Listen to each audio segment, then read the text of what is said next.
Halo semuanya, kali ini kita akan membahas input dan output, tipe data, dan escape sequence karakter pada C++. Nah, statement input adalah statement atau fungsi yang digunakan untuk menerima data dari inputan keyboard. Dan ingat arahnya ya, arah panahnya ini ke kanan nih. Cara bacanya, misalnya kita mau nginput angka 1 gitu. Jadi gini, 1, masukin dong ini ke A gitu ya. 1, masukin ini ke A. Jadi arahnya ke kanan.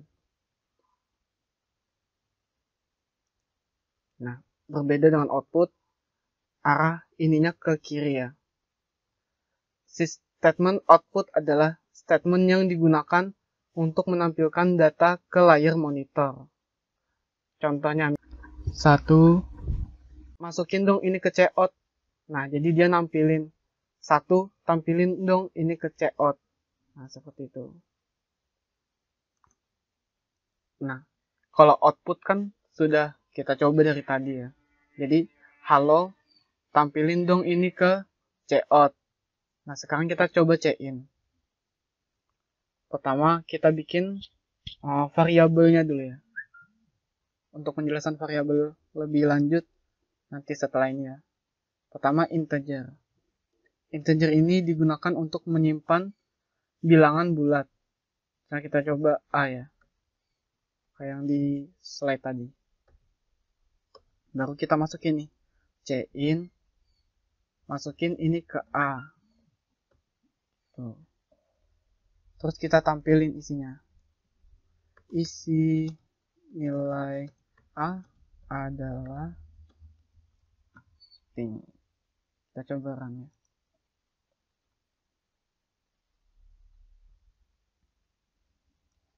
Nah, pertama kita masukin dulu angkanya.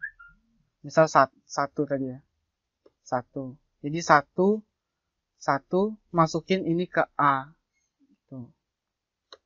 Nah. Oh ya, jangan lupa buat nampilinnya ya. Ini tampilin. Kalau enggak, terus untuk apa kita bikin ini gitu ya.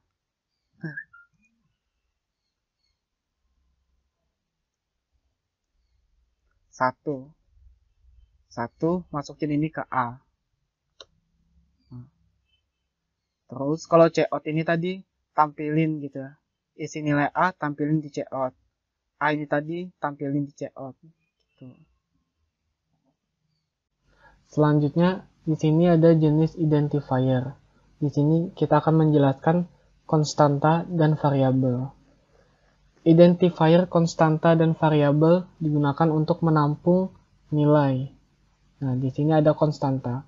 Konstanta sendiri adalah jenis identifier yang bersifat konstan atau tetap. Jadi nilainya tidak bisa diubah-ubah ya. Penulisannya ada dua. Bisa menggunakan const, bisa menggunakan preprocessor define.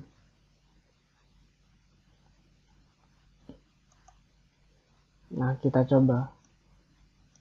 Yang pertama kita coba menggunakan const dulu. Penulisannya gini. Const nama tipe datanya integer misal. Nama variabelnya A misal. Baru nilainya 1.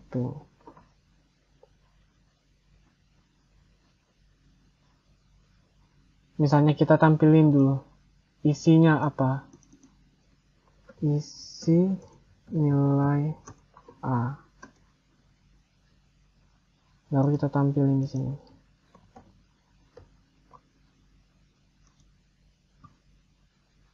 Nah, isi nilai A adalah 1. Seandainya mau kita ubah nih, melakukan assignment nilai. Misal A sama dengan kita kasih 2 nih. Nah, akan error. Karena di sini variabel A cuma bisa di read only, nggak bisa kita ubah-ubah. Seperti itu ya. Selanjutnya kita menggunakan preprocessor define. Ini kita hapus saja. Cara penulisannya gini. Define namanya, misalnya kita gunakan pi, baru nilainya 3,14. Gak perlu pakai titik koma ya, karena ini preprocessor direktif. Nah, kita coba tampilin. Isi nilai pi adalah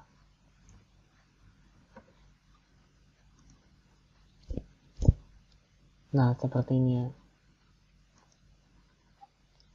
Selanjutnya ada variabel. Berbeda dengan konstanta tadi, nilai variabel bisa kita ubah-ubah ya. Tidak seperti konstanta yang nilainya tetap. Nah, cara pendeklarasiannya gini.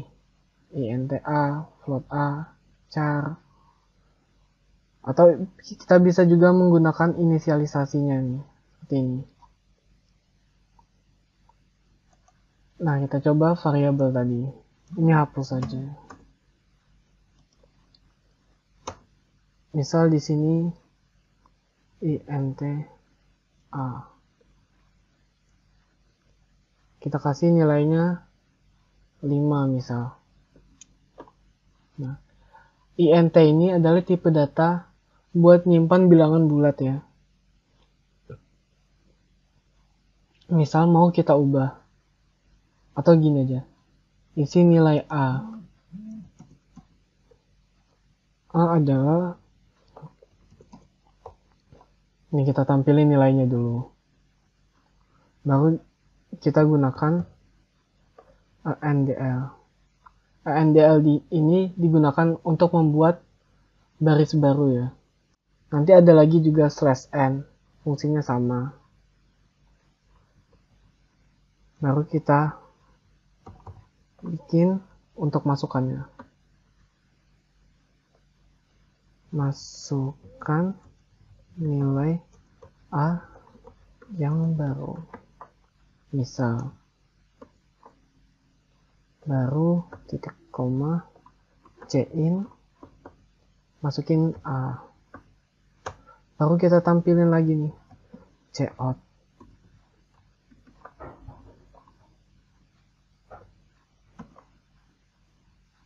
Isi nilai A yang baru adalah, tampilin A-nya. Kita coba. Nah, isi nilai A tadi adalah 5. Kita masukin nilai yang baru. Misalnya 10. Nah, isi nilai A yang baru adalah 10 ya. Seperti itu. Artinya variabel bisa kita ubah-ubah nilainya secara dinamis sesuai inputan kita. Selanjutnya kita belajar tipe data. Ini kan tadi sudah integer.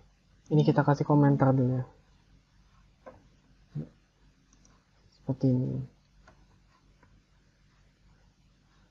Integer ini tadi digunakan untuk menyimpan bilangan bulat. Terus kalau kita mau nyimpan bilangan pecahan gimana?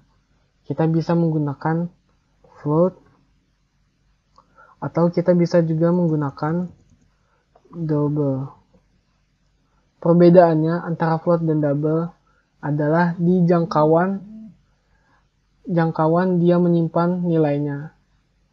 Kalau double, jangkauan menyimpan nilainya lebih banyak kebanding dengan float. Nah, misal kita menggunakan float dulu ya. Misalnya B nih, sama dengan 3,14 misal.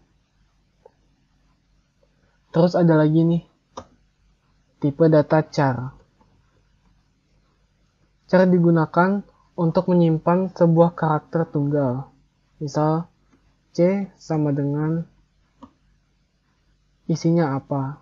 Misalnya kita simpan huruf F gitu. Koma. Ada lagi tipe data boolean. Boolean itu isinya true atau false. Nanti digunakan di percabangan saat kita menggunakan if gitu. Nanti ya, kita ada belajar itu nanti.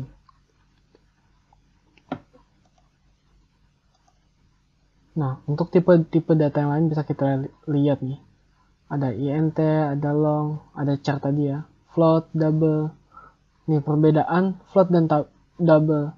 Ini dari jangkauannya kan kelihatan nih, angkanya lebih luas daripada yang ini, lebih banyak gitu.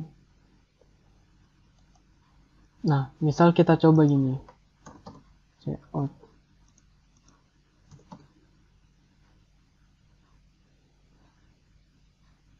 Kita mau masukin nilai A misal. Masukkan nilai A.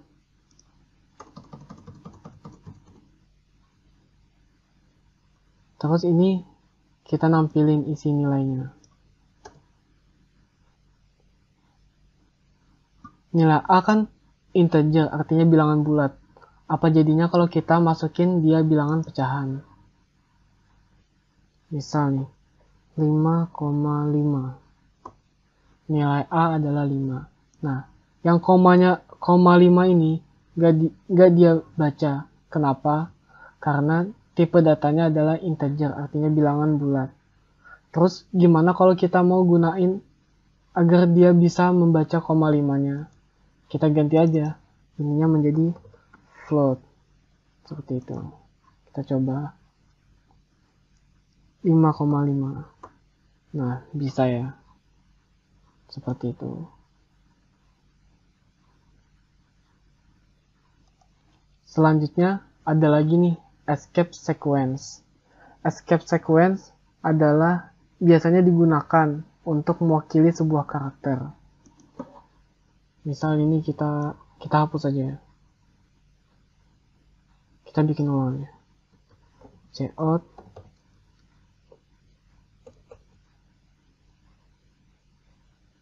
Halo dunia.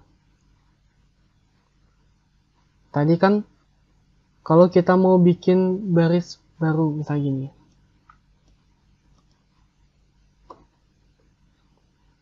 Nah, kalau kita jalanin ini, nah, maka akan jadi nyatu dia, satu baris.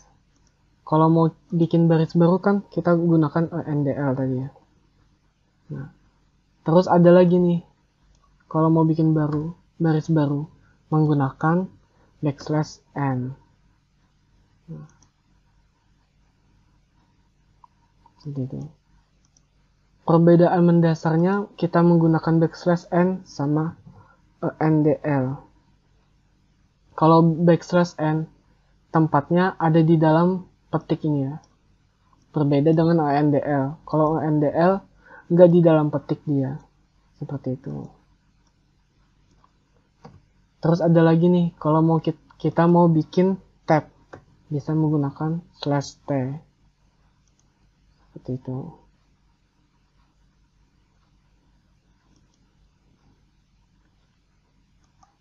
Ini ada beberapa escape sequence karakter. Kalau A ini buat bell, ntar bunyi dia gitu. Teng gitu. Sesuai laptop masing-masing mungkin bunyinya ya. Tab horizontal tadi sudah kita coba. Tab vertikal menggunakan V dan lain-lain. Sekian pertemuan pada kali ini. Terima kasih, semoga bermanfaat.